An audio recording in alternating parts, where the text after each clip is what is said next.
Саламатсыздарбы, урматтуу телекөрүүчүлөр, назарыңыздарда Калыс теле берүүсү. Биз студиябызда маанилүү саясий темаларды талкуулайбыз. Бүгүн биздин студиябыздын коногу мамлекеттик өнөр жай, энергетика жана кең пайдалануу комитетинин мурунку төрагасы Улан Рыскулов. Жана биз терек сай кызыкчылыктардын кагылышы деген теманы талкуулайбыз. Кош келиңиздер биздин студиябызга, агай. Агай, мына терек сайда болуп аткан окуялар, сиз дагы мындай карап атсаңыздар керек, массалык маалымат каражаттарда бардык жерлерде талкууланып атат. Деги эле агай, башында ушул кейстен баштасак, андан тышкары мындай жалпы эле Кыргызстанда болуп аткан ушул кызыкчылыктардын кагылышы боюнча талкуу кылсак да, агай. Мисалы, мамлекеттин көздөгөнү бир болуп атат, бирок жергиликтүү бийликтин, жергиликтүү ушул калктын кызыкчылыгы башка болуп атат. Же бул мисалы деги эле ушул конфликттер эмнеден чыгып атат, агай? Мындай кыскача айтканда, бул деген конфликттер каяктан? Биринчиден мындайда бизде мындай региондордо башка жумуш жок да, ошон үчүн биринчи, ошон үчүн аякта безработица деп чоң да.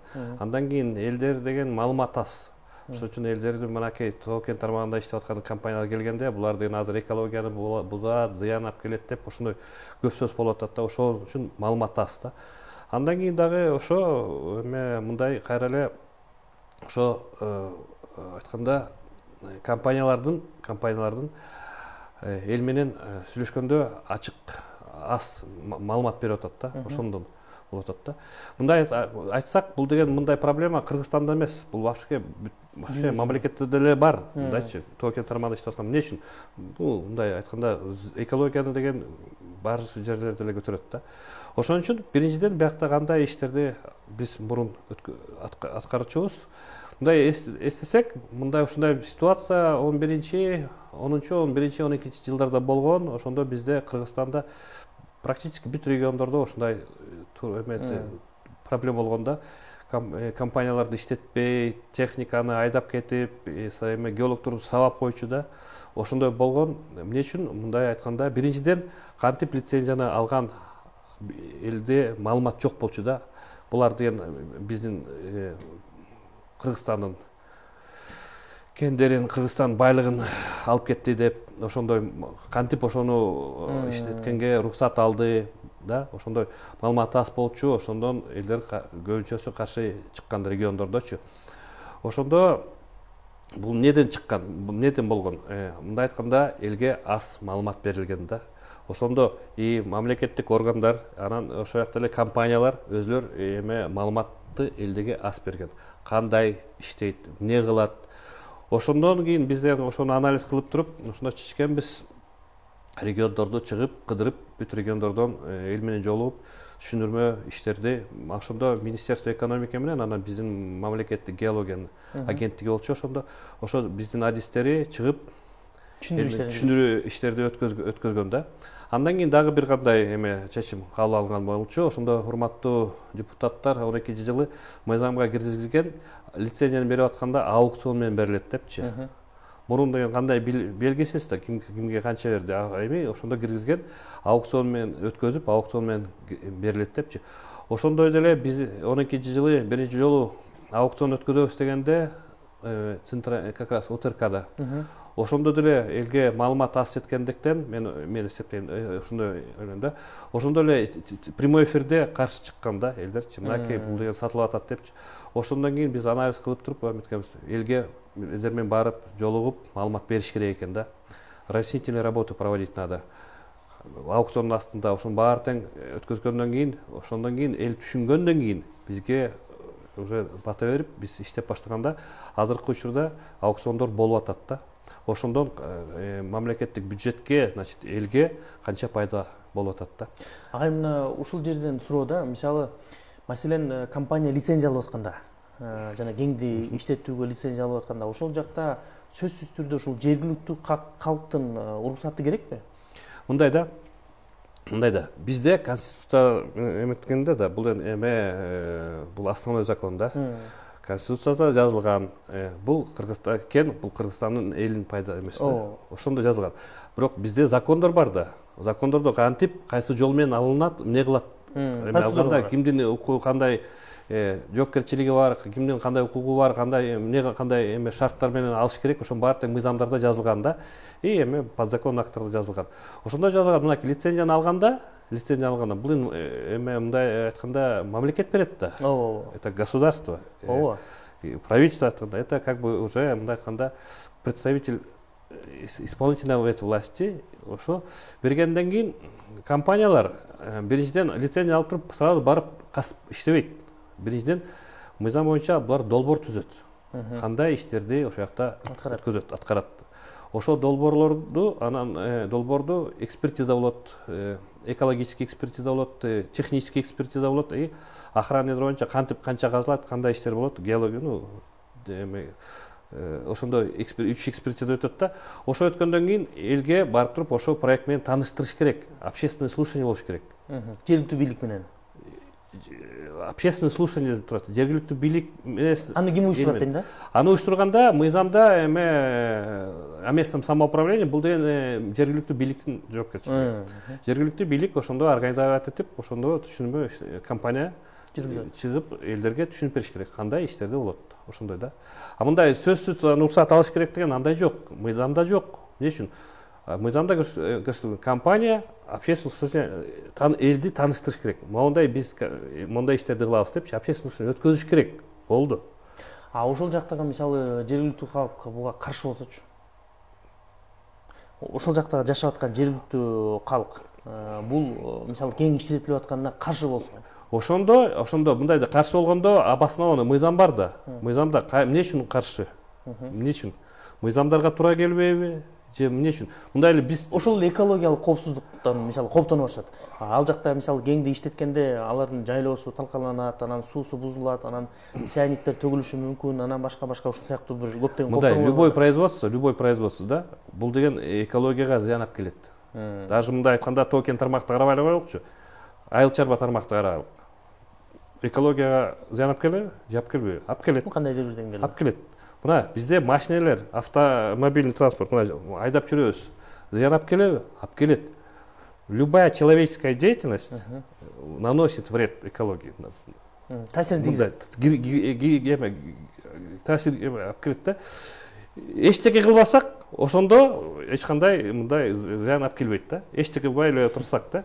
Ошон үчүн биз деген мындай айтканда современное общество болгондо, промышленное общество да, зыян, конечно, болот. Ошо зыянды минимизировать этиш үчүн мыйзамдар бар. Ошо долбоор мыйзамдарга туура келсе, эмне үчүн иштешпеш керек? Иштеш керек. А бул жактан дагы бир маселе, агай, маселен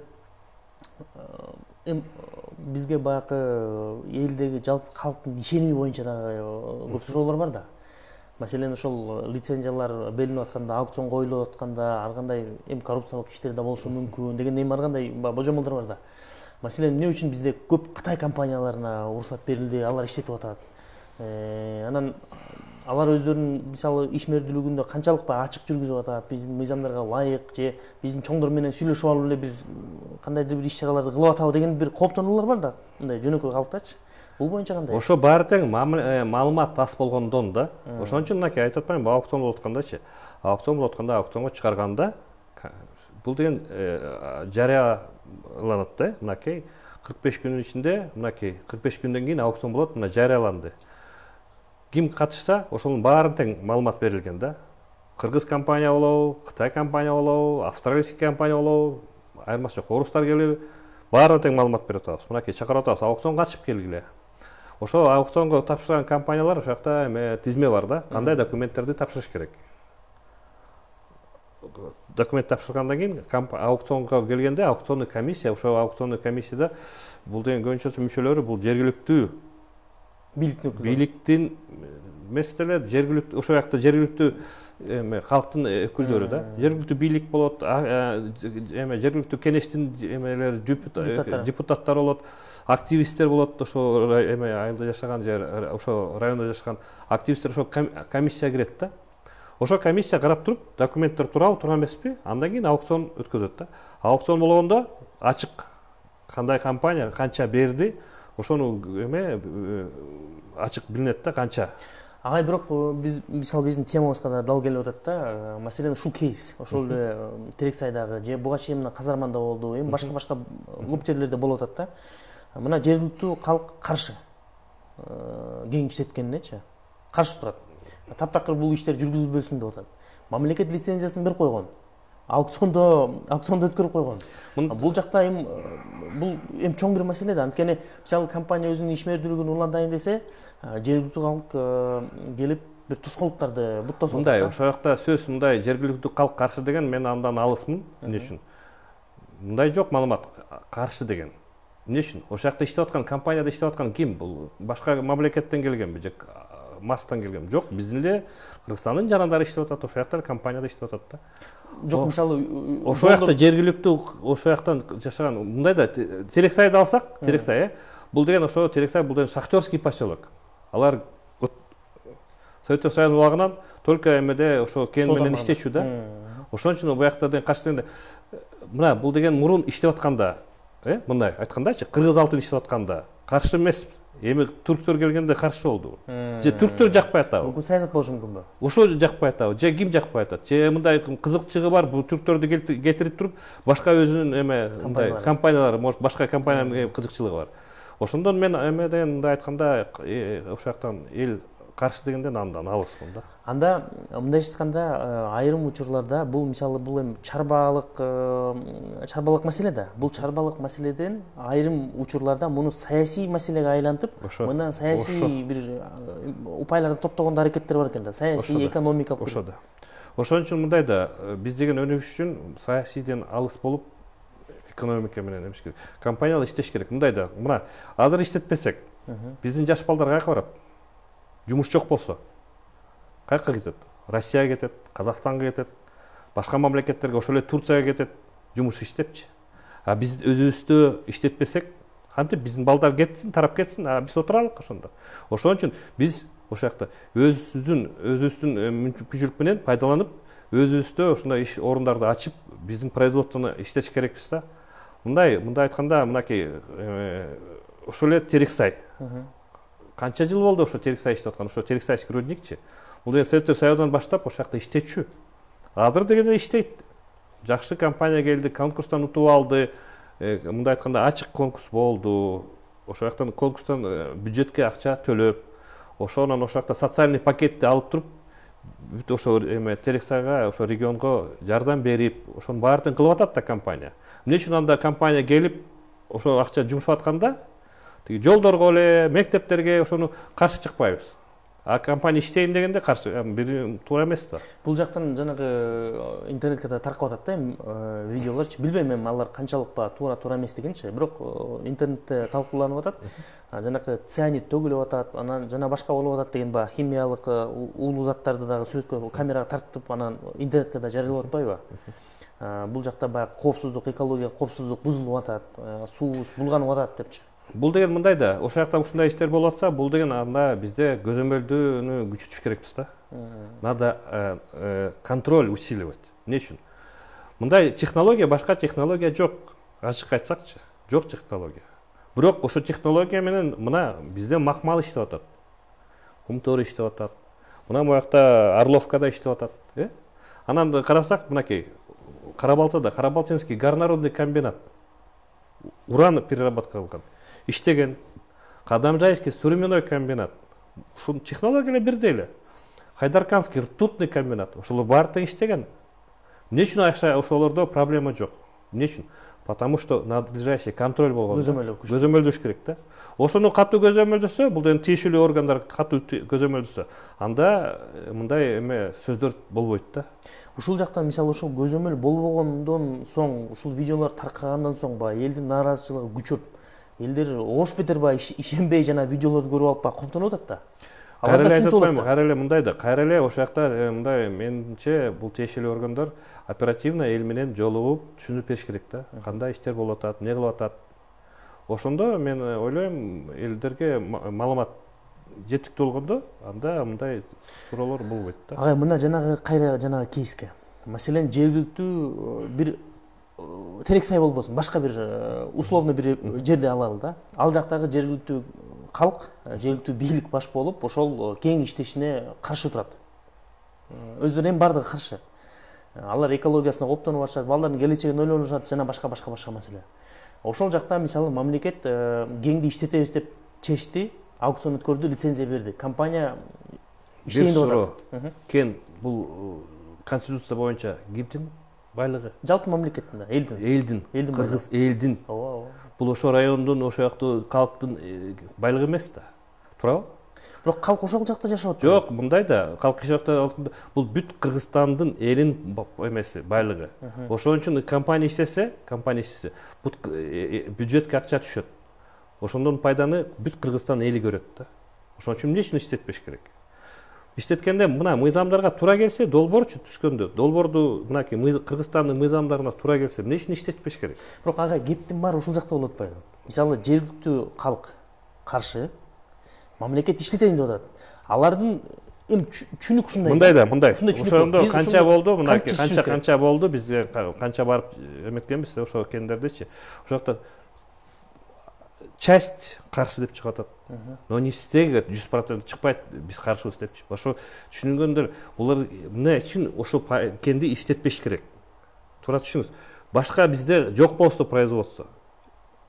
Жок, агай, маселен ушундай мисалы кейстен биз кандай мамлекет кантип чечиш керек бул конфликтти? Анткени жергиликтүү калктын көпчүлүгү дейли, макул, баардыгы эмес, көпчүлүгү каршы болуп атса. Биринчи барып туруп, ошондо эле кайра айтып атпаймынбы? Биринчи түшүндүрүү иштерди. Түшүнүшкөн жок. Жок, андай болбойт. Эл түшүнөт.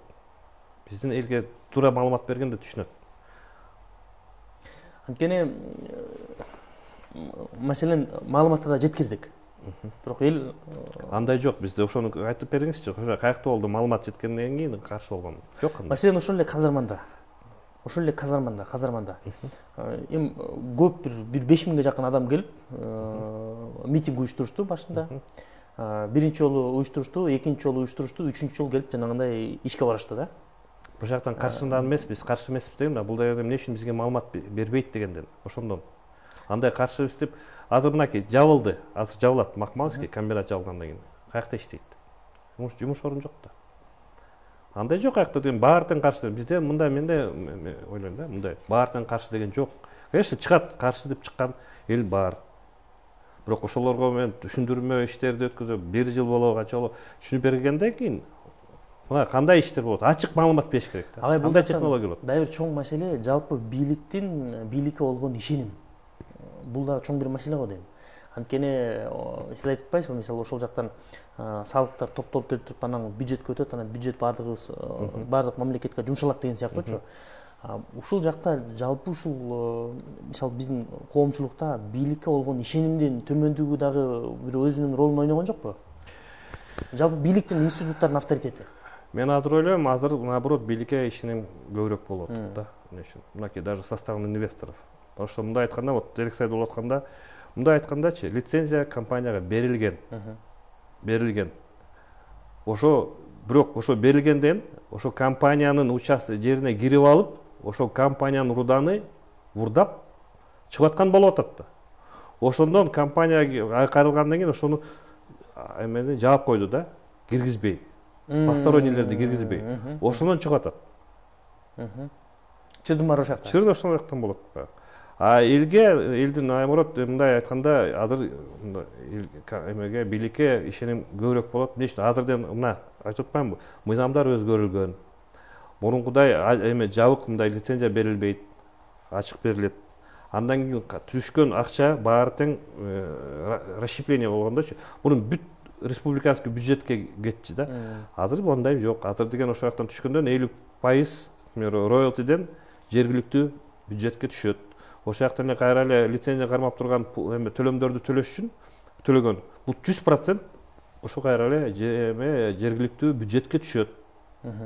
Анан кантип ошол жакта жергиликтүү бюджетке түшкөндө жергиликтүү бийлик ошону көзөмөлдөйт, кантип акча турултат. Бул уже башка вопрос. Агай ошондо сиз баягы айттыңыз го, жанакы Терексай боюнчачы. Ошол жактагы жергиликтүү калктын тургундары ошол кирип руданы алып ачкан, андан кийин компания курчап койгон. Туура түшүнүп атамбы? Курчап койгон. Андан кийин киргенге тоскоолдук жаратып койгон башкаларга, туурабы? Туура. Анан ошондон нараазычылык, конфликт башталган. мындай эме мурун деле компания кайрылып атканда ошондой болуп атат депчи, мынакей элдер кирип атат, токтотуш керек, киргизбеш. Ошол биринчиден бул деген коопсуздук болот да. Эмне үчүн? Ошо территория иштеп атканда бул деген орусча айтканда опасный производственный объект деп эсептелет да. Ошон үчүн аяка киришпеш, эме постороннийлер кирбеш керек. Потому что аякта техника иштейт. Аякта эме мындай айтканда улуу заттар. Нет, эме техника иштегенде там взрывные работы могут проводиться, да? Карьер. Ошол жактан бир жака карьерге түшүп калса, ким жооп берет? Ошондой да. Ошол жакта мындай айтканда лицензионный площадь, ошо иштеп аткан компания. Бул это компаниянын жоопкерчилиги. Ошон үчүн компания должна обязана, чтобы туда постороннилер кирбесин. Анан бирөө ошол жака кирип туруп бутун сындырып алса эмне кылат? Ким жооп берет? Агай, биз баягы эми жалпы абалды айтып атабыз да. Ошол жактан ошол эле учурда компаниялардын дагы, баягы тоң кең тармагында иштеп аткан компаниялардын дагы мыйзамсыз бир иш аракеттер кылганы бир мындай барбы? Анткени мына жакында эле массалык маалымат каражаттары чыгып кетти. Ушул эки компания мыйзамсыз руданы Кытайга массалык алып кетип аткандыгычы. Ошолор аныкталып, мына азыр мен деле аны эмеден интернеттен окудум ондай маалымат.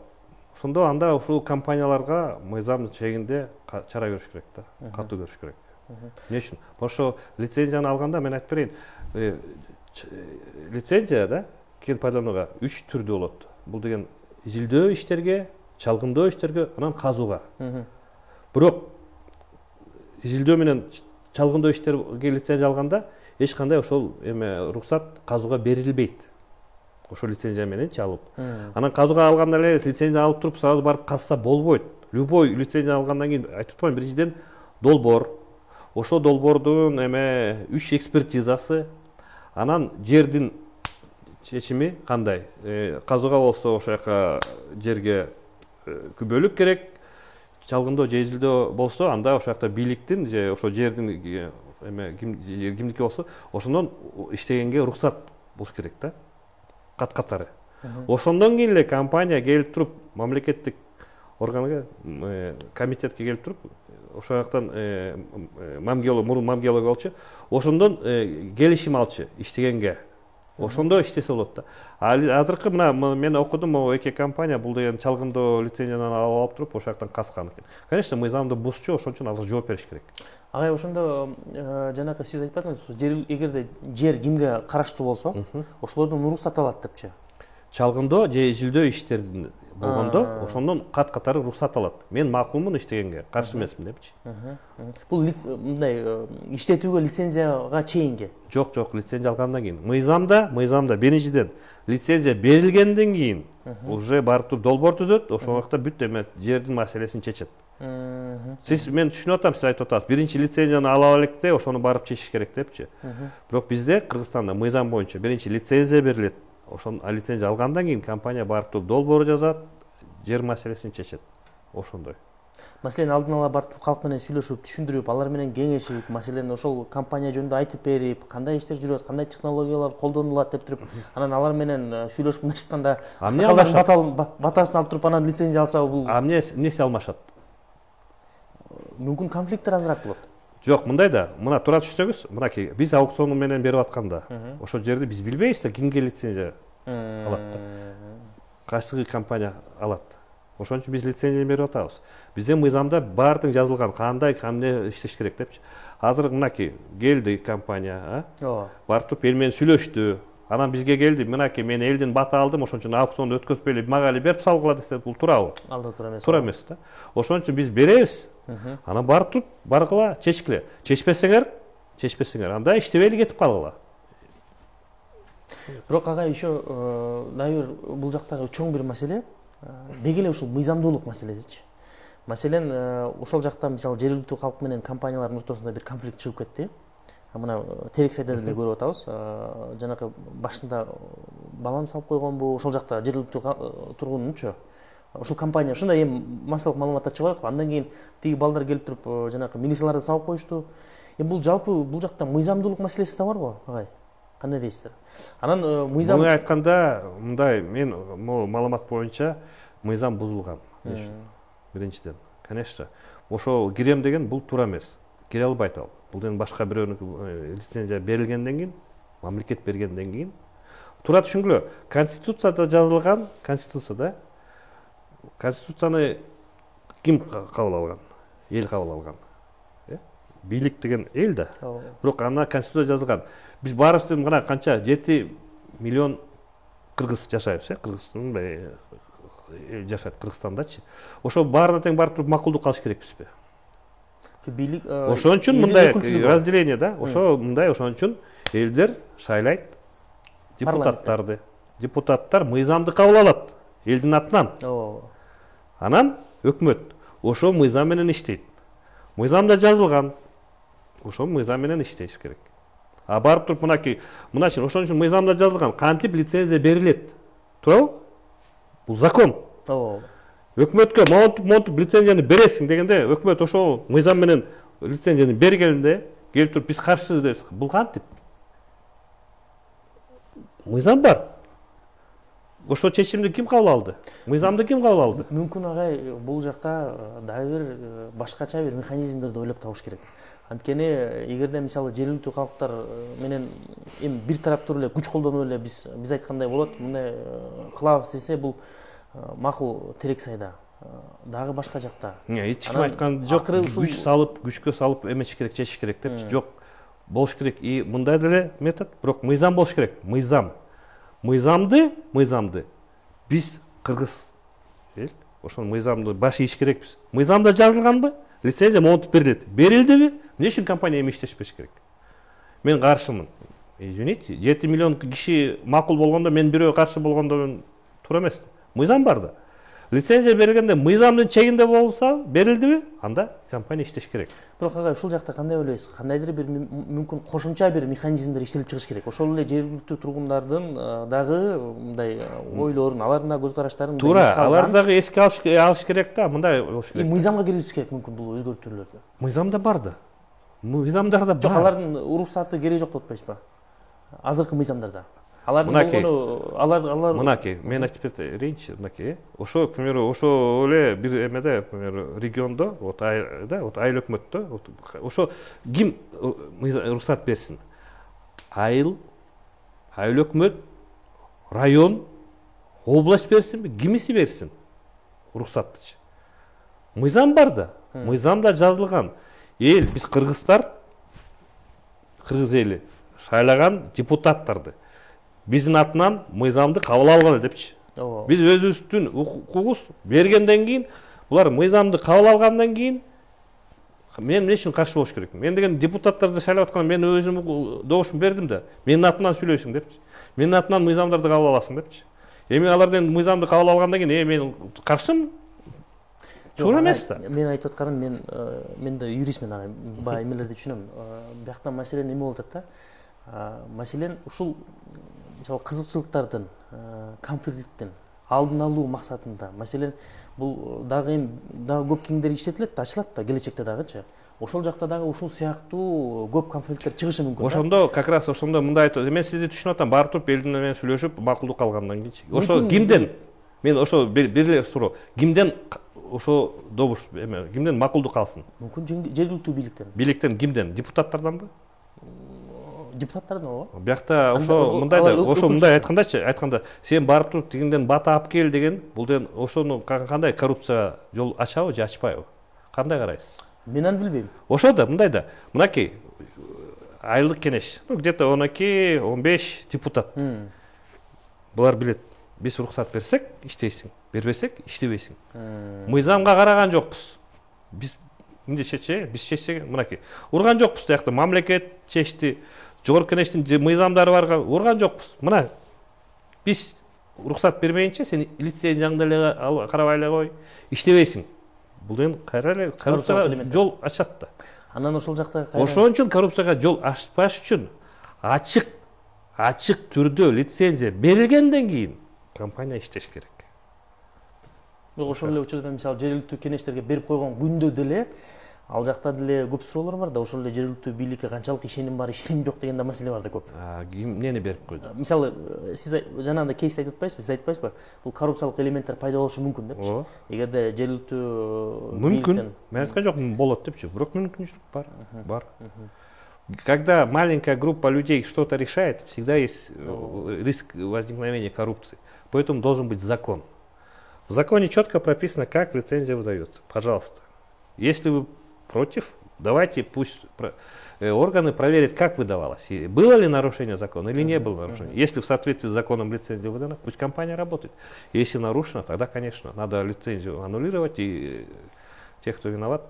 Бул жактан ошондо сиздин оюңузча бул конфликттерди алдын алуу максатында болгону эле бир маалыматтык иштерди көбүрөөк жүргүзүп, туура, натыйжалуу жергиликтүү калк менен дагы иштеш керек. Бийлик дагы, компания дагы, өкмөт компаниялар биринчиден ошончу маалымат көбүрөөк бериш керек. Эмне деген экен, кандай технология болот, кандай иштейт, иштегенде канча салык түшөт, ошо салык каяка пайдаланат, ошо компаниянын атынан кантип компания иштейт, канча киши ошо бул региондон алат, жумушка алат.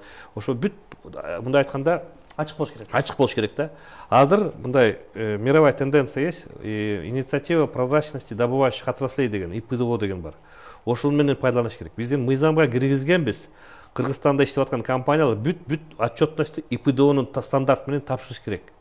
Ошо стандарттарды компания эметип туруп, жыл сайын өзүнүн отчетун элге жетиш керек. Мынакей биз мынча мындай иштерди кылдык, мынча акча жумшадык, ошондон мынча салык төлөдү, тияка мынча кетти, бияка мынча, бүт баардыгын ачык бериш керек да. Ошондо биз ошо билинип калат да, кантип компания иштеп, кандай технология менен иштеп атат. Агайым, дайыр суроо. Бизде ушул көп Кытай компаниялары иштеп атышат тоо-кен тармактарында. Бул жакта дагы көптөгөн бир суроолор бар. Анан эмне себептен ушул өзгөчө ушул Кытай компанияларынын активдүүлүгүчү? Маселен, биз башка дүйнөлүк компаниялар жокпу тоо-кен тармагында иштеп аткан, мисалы? Мындай көбүнчө ушул Кытай компанияларын келип атканын себебичи?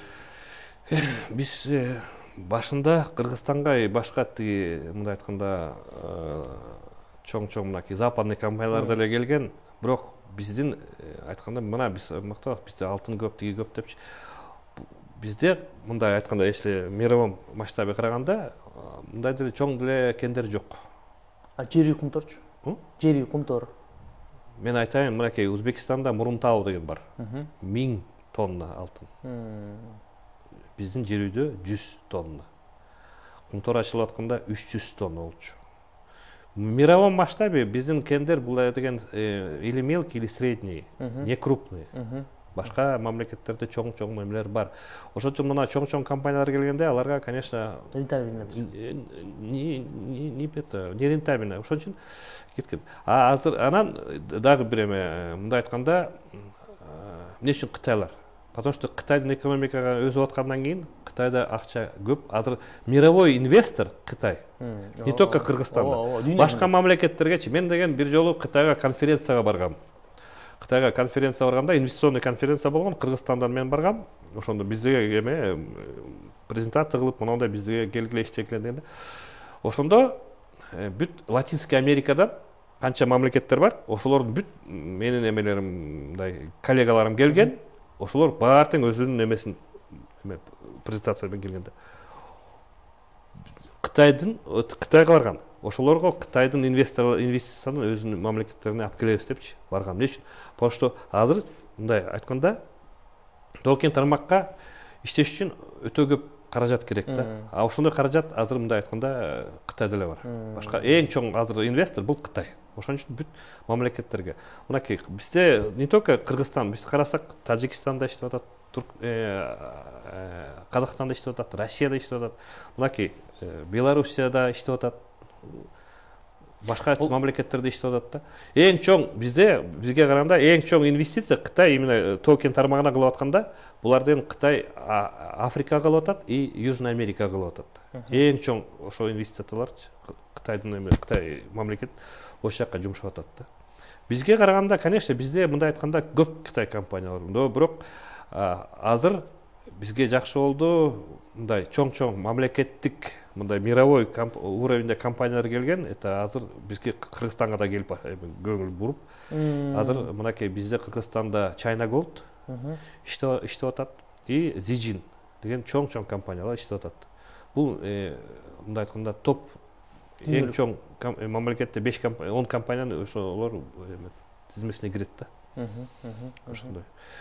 Эмне үчүн башка мамлекеттерде келбейт дегенде, может просто свободный акча жок, акча болуш керек да. Сиз түшүнүп атасыз да, бизде мисалы Латинский Америкада отпайбызбы, малар Кытайдан алыс да, бизге Кытай аябай эле жакын. Ошон үчүн биз мисалы сиз айттыңызбы, 6 миллион калк болсок, жаныбызда кайра эле мен Кытайларга айтайынчы, мындай да, биз кожоюнбуз да. Биз кандай, биздин Кытайга келгенде баары бир бул конок. Биз конокко кандай мүмкүнчүлүк беребиз, кандай түзүп беребиз, ошону кылат. Ошон үчүн кайра эле биздин бияктан айтканда көзөмөлдөш керекпиз. Кантип иштеп атат? Өзүнө алган обязательстволорун аткарып атабы, аткарбай атабы? Ошону көзөмөлдөш керекпиз. Ага, жана дагы бир маселе, мисалы ошол руданы баягы чыгарып кетип атышат го. Ошол боюнча биз кандайдыр бир кошумча салык же бир чектөөлөр барбы? Буну же кандай? Мындай, эмне үчүн ошол руданы чыгарып атат?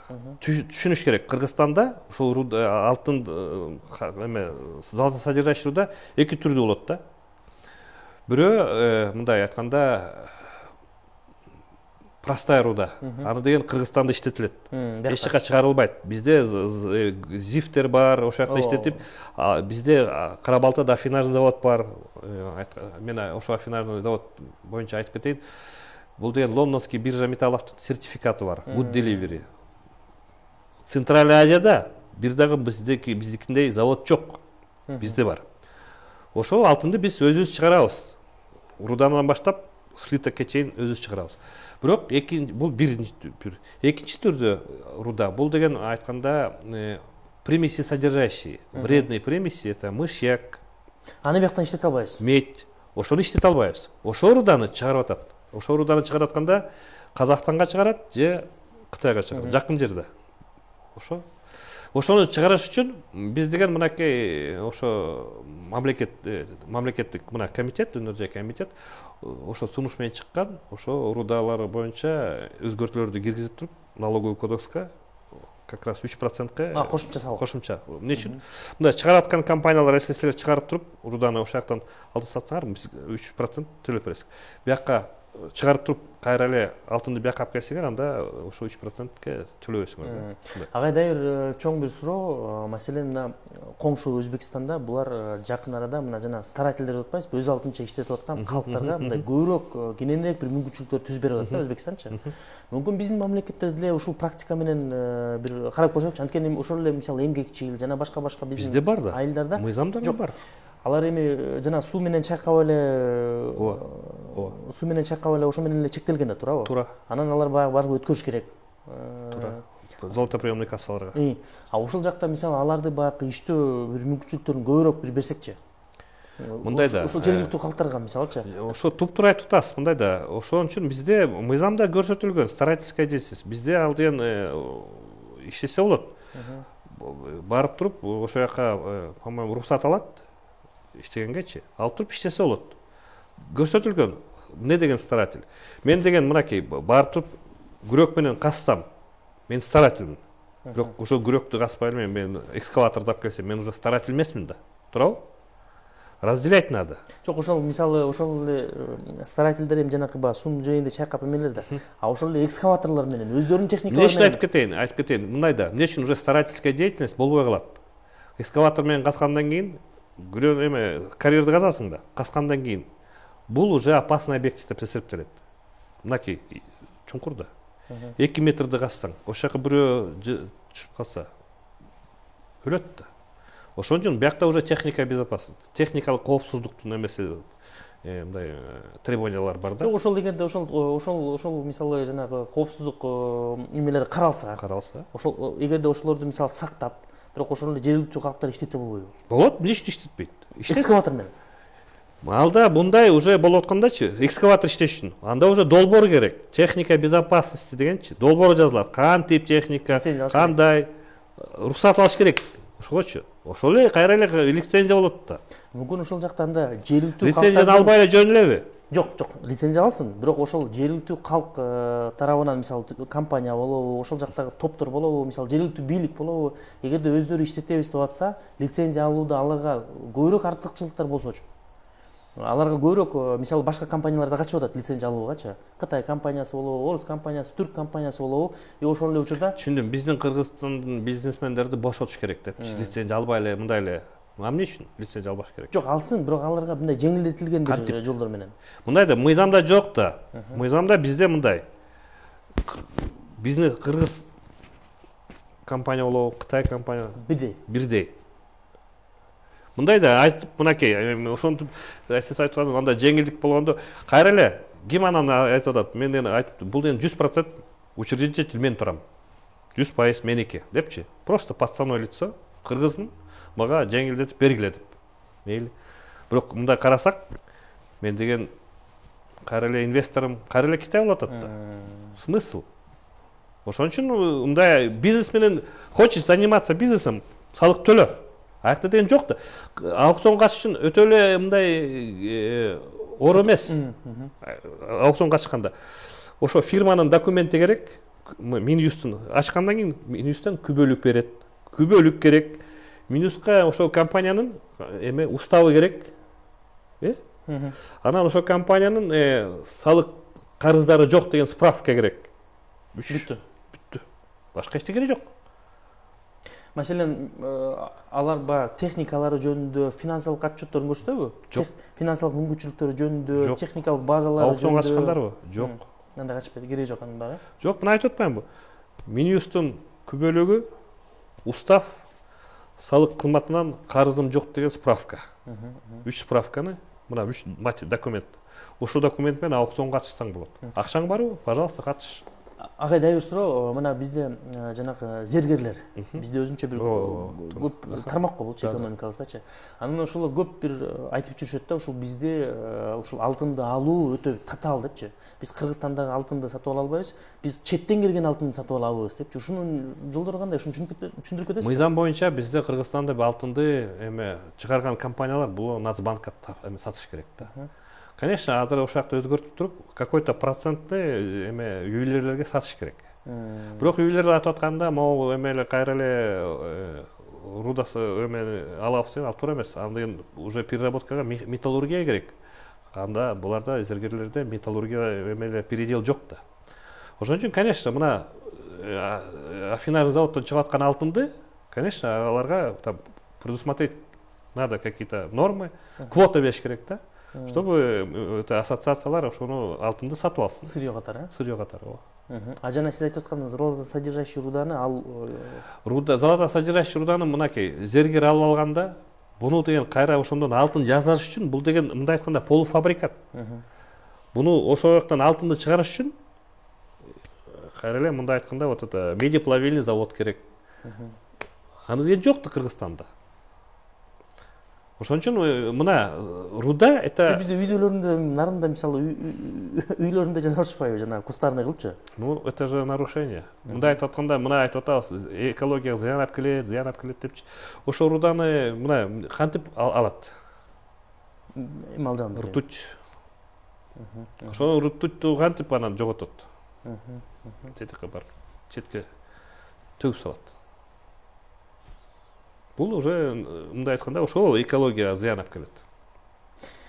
Тилекке каршы биздин убактыбыз аягына келип калды. Келип бергениңиз үчүн чоң рахмат. Урматтуу телекөрүүчүлөр, назарыңыздарда Калыс теле берүүсү болду. Биз студиябызда терексай жана кызыкчылыктардын кагылышуусу деген теманы талкууладык. Бүгүн биздин студиябыздын коногу өнөр жай энергетика жана кең тармактары иштетүү мамлекеттик комитетинин мурунку төрагасы Улан Рыскулов агайыбыз болду. Сак саламатта калыңыздар.